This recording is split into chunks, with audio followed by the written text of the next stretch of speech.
Hey folks, it's Patriot Nurse. Quick update here in the studio. I wanted to talk with y'all today about the real issues surrounding the whole push for everybody in the world to wear masks. And also, I want to talk about these lockdowns. And furthermore, I want to discuss with you guys the real economic impacts and what the situation is behind the scenes, right? So the first thing, there has been this move towards everybody wear a mask. So basically, trying to legislate conscience, morality, and behavior. This is nothing new, but the problem is it never works, and all it does is consolidate control.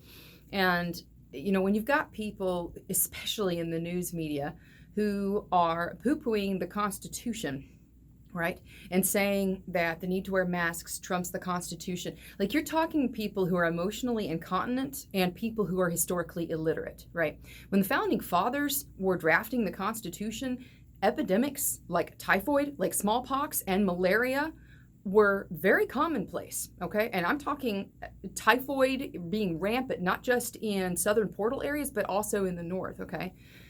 They were very much familiar with the cyclical nature of disease. You could argue that perhaps they didn't fully understand germ theory, but the situation remains the same.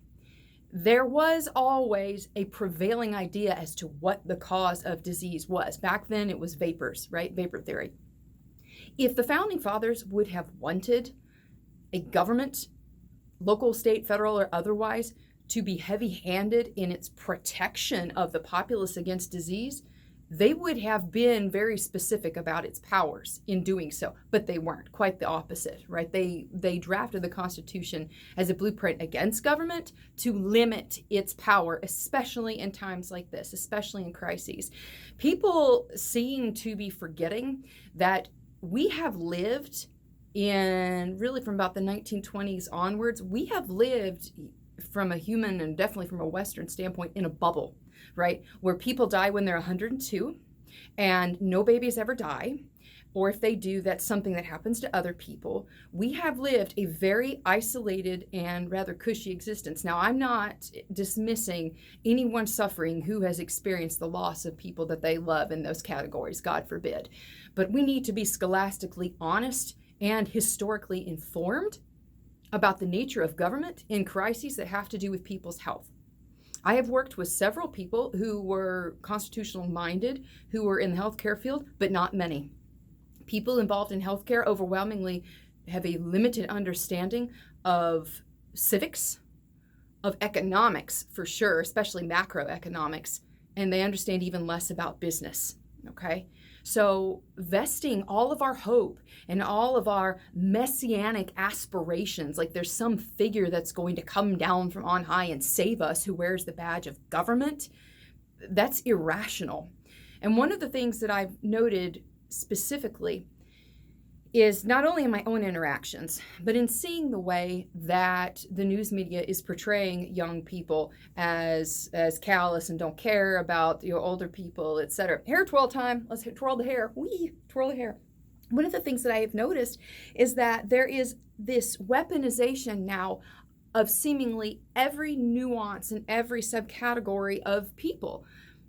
A weaponization of age brackets against each other, of races and colors against each other. I don't buy into the whole colors against each other.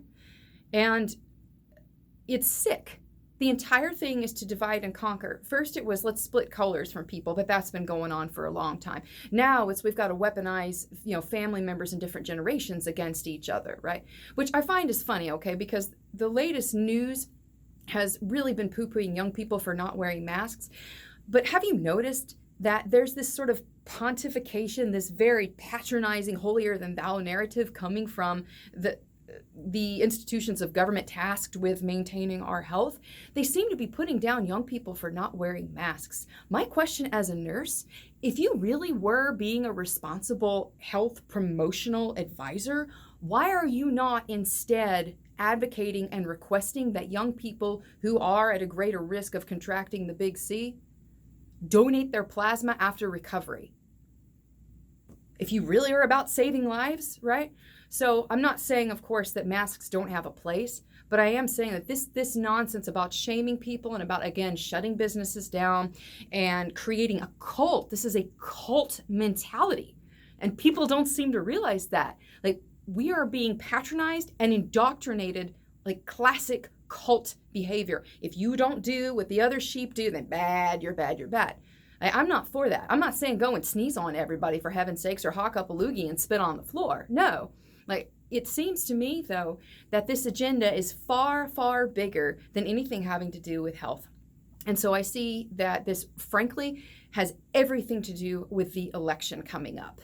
Because if you can get families to fracture and you can get tension between the generations, then you can help the powers that be consolidate their grip on people. And don't you find it interesting?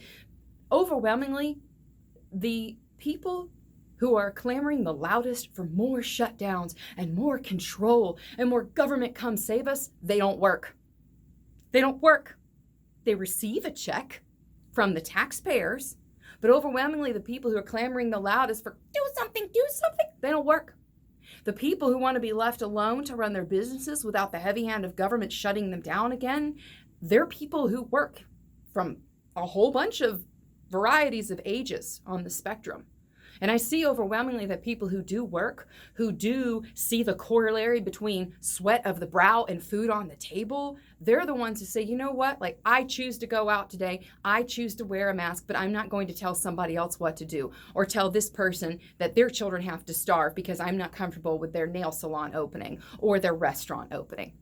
It's people who work who are the ones who are losing right now. Freedom-minded people are the ones who are being cowed, being coerced, and being, in some cases, confronted in public for keeping their stores running. Go down the list of whatever the cult deems is bad for today. But it has to do with consolidating control.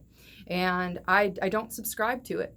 You know, I'm a nurse. My background is obviously in health promotion, and so I want people to be healthy. This is the thing. We don't force people to be healthy at the cost of their God-given rights. Like, you don't save your neighbor's house by burning down their garage, right? It doesn't make sense. So to me, like, when in doubt, choose freedom. When in doubt, choose freedom. Like, when you're trying to go through that decision matrix in your head, when in doubt, choose freedom. Why? Because it's the most precious of any of the characteristics. You know, it is. And so, by the way, I launched a new t-shirt line, and that line right there, when in doubt, choose freedom, that should be down there from Teespring in the box below. So if you're interested in getting a shirt with that and my little logo on the back, there it is for you. But friends, this is all about, I would submit to you, consolidating control ahead of the election and getting people to cede over their rights and, frankly, cowing people in a very cult-like mentality into doing what the hegemony wants. I hope it was helpful for y'all today. Make sure that you have shared this video with the people in your life who you know need it. We all know them, right? If you enjoyed the video, I hope you'll subscribe to me. You can also support me on Patreon and Subscribestar, as well as cryptocurrency. I got links down there in the description box below. Keep your head, friends. If you have not gotten your beans, bullets, and Band-Aids stored up, I would recommend doing that as reasonably as expediently possible, because I foresee, like I said in my last video, we're going to be seeing a second wave of lockdowns on this one. For now, it's Patriot Nurse signing off, and I'll see y'all later. Bye.